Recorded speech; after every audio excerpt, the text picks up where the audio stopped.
My mother attacked my ex-wife for having 2 miscarriages, causing our divorce and her moving away, but I never stopped loving her, and now 2 years later, I might have a second chance to treat her right. Posted by you/Throwrex husband. I, 28M, used to be married to an amazing woman, 24F. We divorced 2 years ago after dating for 1 year and being married for 3. She was, and still is, the love of my life, and our divorce is my biggest regret. The main reason for our divorce was my mother, who was a nightmare mother-in-law. I foolishly allowed her to interfere in our marriage and mistreat my ex-wife by constantly criticizing her. While I never called my mother to complain about my ex or sided with her against my ex, I should have enforced strict boundaries as soon as I realized she was a problem for us. I did go no contact with my mother twice, during my ex-wife's miscarriages, because I wanted to shield her from additional stress. However, during the second miscarriage, my mother found out about it by reading some texts on my sister's phone. She also discovered through those texts that it was our second miscarriage, and she went ballistic. My mother showed up at our home, and instead of turning her away immediately, I made the mistake of taking her into the living room to try to calm her down and explain things. My ex-wife, who was upstairs resting, was unaware that my mother was there. My mother pretended to calm down, but when I went into the backyard to bring our cats inside, she went upstairs, woke my ex-wife, and screamed at her for ruining my relationship with her. She also made horrific comments about my ex-wife being barren. By the time I got upstairs, 5 minutes later, as the cats weren't cooperating, my ex-wife was in tears. I kicked my mother out immediately, but that incident was the final straw for my ex-wife, and we split up a month later. We agreed to remain friends and acknowledged that we still had feelings for each other, but the relationship was no longer beneficial to her.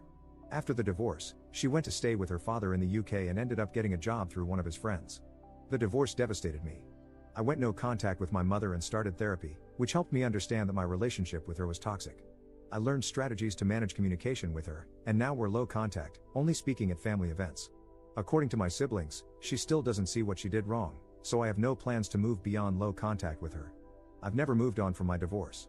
In fact, I think I'm even more in love with my ex-wife now than I was before.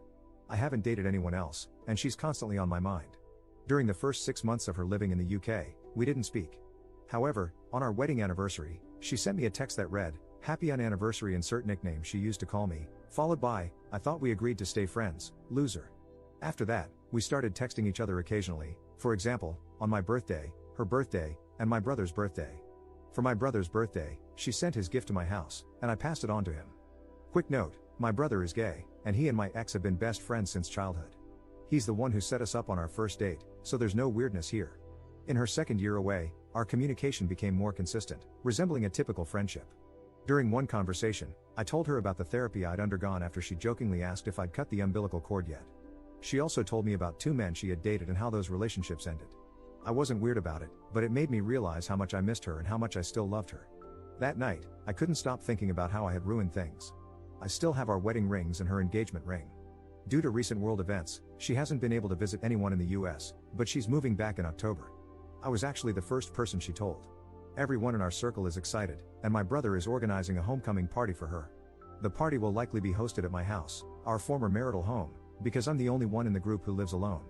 My brother recently asked me if I'd consider hanging out with her one-on-one after she moves back. I wasn't planning to ask her, but now it's all I can think about. Since they're best friends, I wonder if she might have put him up to it, similar to how she asked him to set us up when we first started dating. I asked my sister for advice, and she said I shouldn't ask her to meet up and should wait for her to take the lead if she wants to.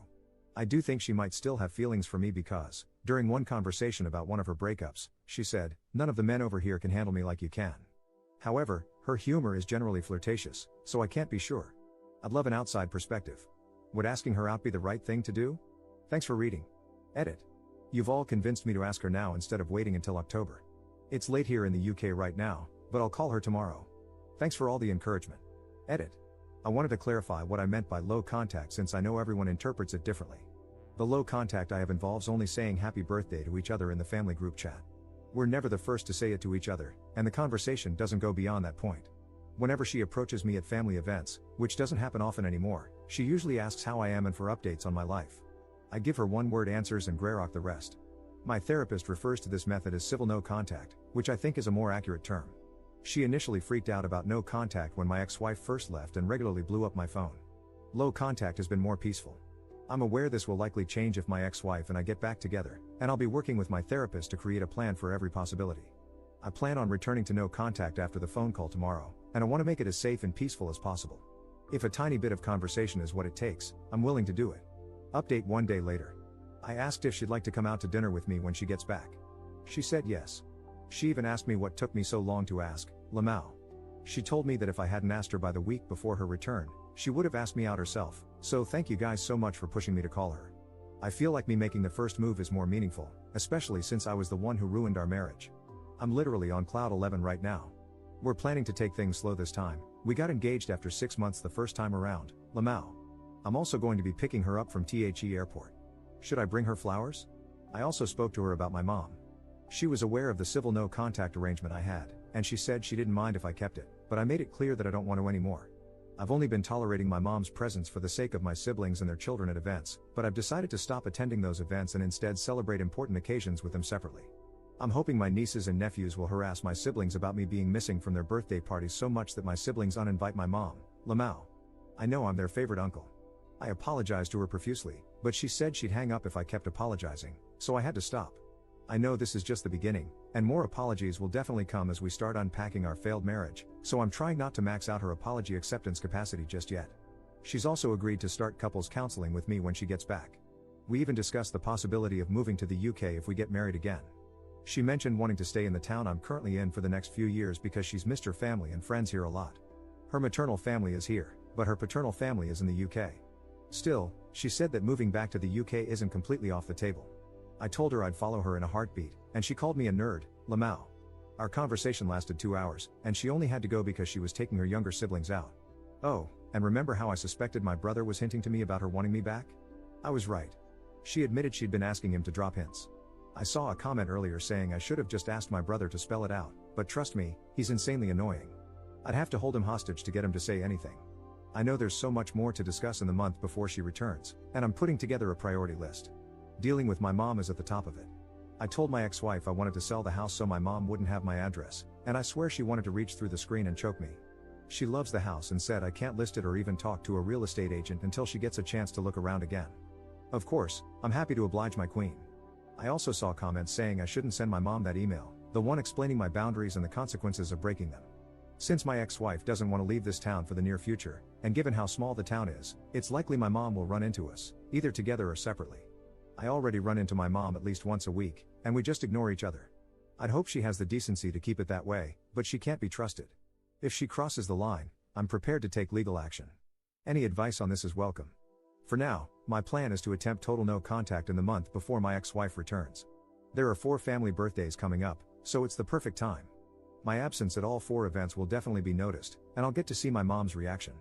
I'm also considering asking my brother and sister to sit her down and tell her not to bother me anymore, that I've decided to go fully no contact. I know some of you are mad at the civil no contact I've been doing, but it's helped me maintain the peace I needed for the past 2 years. However, I understand that everything will be different when my ex-wife is back. Thank you all so much. You're all invited to our second wedding. Edit. She found this post on Best Redditor Updates, Lamau. She called me a total nerd. She also wants me to thank you all for convincing me to call her instead of waiting until October. And she told me to call her my girlfriend instead of my ex-wife, so that's what I'll be using from now on. Edit. I'm fully aware that my mom is racist. By closet racist, I meant someone who's kept it hidden effectively for so long.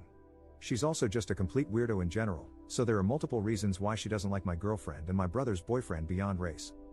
She hates my girlfriend because of her messed up family background and her miscarriages, in addition to race. She also dislikes my brother's boyfriend for being into motorbikes and smoking pot. She's incredibly absurd, so at the beginning, I wasn't sure if it was racism or not, but now it's pretty obvious.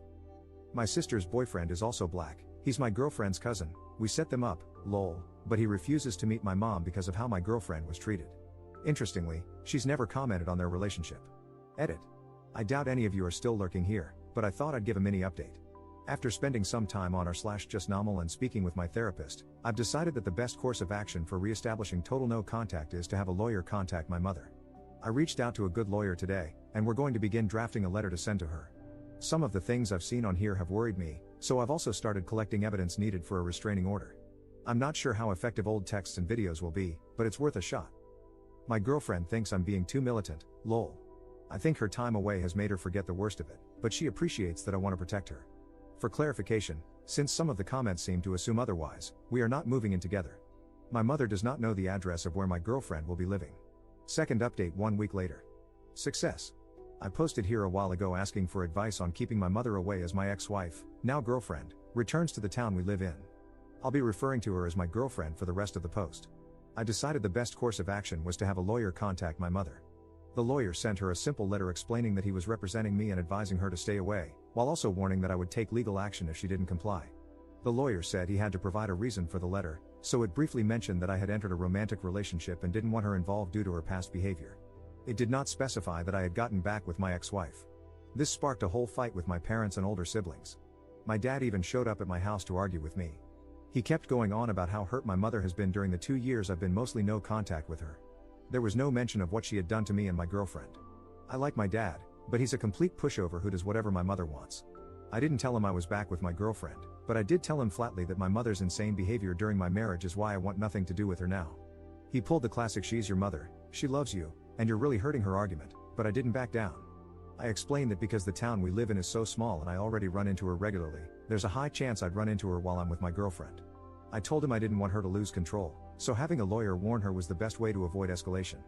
I made it clear that the ball is in her court. If she respects my no contact, then this won't need to go further, and we can all live peaceful lives. Eventually, my dad agreed with me. Before he left, I also told him never to show up at my house unannounced again. He promised to explain the situation to my mother and tell her that if she behaves, I won't take legal action. My older sisters have all called me to insult me, but I sent them the same text telling them to mind their own business, and the harassment stopped. It's been a day since all this happened, and my father said my mother agreed to leave me alone. While I can't completely trust her word, it's a start, especially since last time I tried to establish no contact, she went off the rails. I've already spoken to a realtor about getting my house on the market by mid-October. I'd like to sell it sooner, but my girlfriend wants to have a look around first, so I'm waiting. I plan to move to a neighboring town where I can keep my job, see my friends, and stay in touch with the family members I'm close to. I won't be attending any family events where my mother will be present. Missing my nieces and nephews' birthdays will be tough, but I'll visit separately to give them their gifts. So far, so good, it's been a tentative success. There's still a month before my girlfriend returns, so I have time to handle any issues that might come up before then. To clarify, my girlfriend won't be moving in with me, and my mother doesn't know where she'll be staying. Here's to more successes. Third update 1 month 1 week later. Hello, everyone. Sorry for keeping you all waiting. My girlfriend has been back for a week today, and it's been the best week of my life. I picked her up from the airport last Saturday. I brought her a gigantic bouquet of daffodils, and we both cried, lol. Seeing and hearing her again in person was so surreal because I'm so used to speaking to her over video calls. Her accent has become more British now, and it's so cute. The drive back to our town was challenging because I had to keep my eyes on the road, but I wanted to look at her the entire time. We had the homecoming party at my place, our old marital home, on Sunday, and it was amazing. It felt just like old times when we were still married and hosted our friends. She stayed to help me clean up with my brother and, unfortunately, her older brother too, who does not like me. She wanted to come over and have a look at my house before I put it on the market, and we did that on Tuesday. It was extremely emotional, and we both ended up crying, especially when we got to the master bedroom. When she left, I moved my things into another bedroom, locked up our old shared bedroom, and basically forgot about it. I only went in about once a month to clean it, but other than that, it stayed locked. Our old rings, a few things she had left behind, and some items that were too painful for me to look at, like framed photos we had together, were in there. She ended up taking her old wedding and engagement rings to wear on a necklace, which was really touching because I thought she wanted to completely forget our previous relationship and start fresh. I'm happy to know that she looks back on our past together fondly despite it being a hot mess.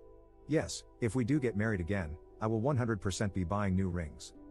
We've hired a counselor to work through our relationship, and our first appointment is next week, so wish us luck. I also have an appointment to get the house valued next week so I can sell it ASAP.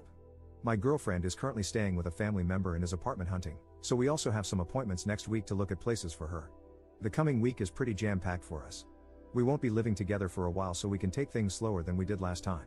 Last time, we got engaged after 6 months and married 6 months later. During the week she's been back, we've spent a few hours together every day, except when I'm working, apart from Wednesday. I know some of you will probably be wondering about my mother, and I have good news. We live in a small town, so it was 100% likely that my girlfriend would run into her within her first week back. She ran into her on Wednesday, and my mother did not do anything. My girlfriend was out with her younger sister at Starbucks, and my mother noticed her, then turned around and went about her business like a normal person. I will never be open to re-establishing communication with my mother, but it actually looks like she's learned her lesson after 2 years of very low contact. Unfortunately, my lawyer said I probably wouldn't be able to get a restraining order against her, so I seriously hope she continues to behave. According to my siblings and father, she didn't even tell them she had seen my girlfriend. I need to clarify that my mother does not know we are back together, and I'm hoping to move to the next town over to keep it that way. Once again, thank you all for your support and encouragement. I will be eternally grateful that you convinced me to ask her out back then instead of waiting until now. She wants me to thank you all too. You're all awesome. Comment update 4 months later. We moved in together. My girlfriend couldn't find an apartment she liked, so we decided to live together again. Other than that, there are no new developments.